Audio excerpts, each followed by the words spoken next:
பீகார் சட்டப்பேரவை தேர்தலுக்கான இரண்டாவது மற்றும் இறுதிக்கட்ட வாக்குப்பதிவு விறுவிறுப்பா நடைபெற்றது. மக்கள் நீண்ட வரிசையில நின்னு ஆர்வமா வாக்களித்தாங்க. பீகார் மாநிலத்துல மொத்தமுள்ள 243 பேரவை தொகுதிகளுக்கான முதல் கட்ட வாக்குப்பதிவு நவம்பர் 6ஆம் தேதி நடைபெற்றது. 18 மாவட்டங்கள் அடங்கிய 121 தொகுதிகள்ல நடைபெற்ற இந்த தேர்தல்ல இதற்கு முன் எப்போதும் இல்லாத அளவா 65% வாக்குகள் பதிவாகி இருக்கு.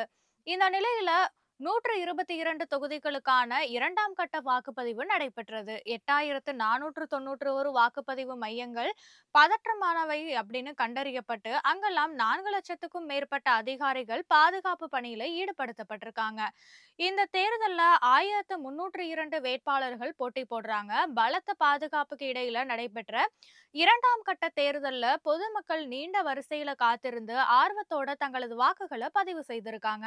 இரண்டாவது கட்ட தேர்தல்ல பதிவான வாக்குகள் நவம்பர் 14ஆம் தேதி எண்ணப்பட்டு அன்றைய தினமே முடிவுகளும் அறிவிக்கப்பட இருக்கு.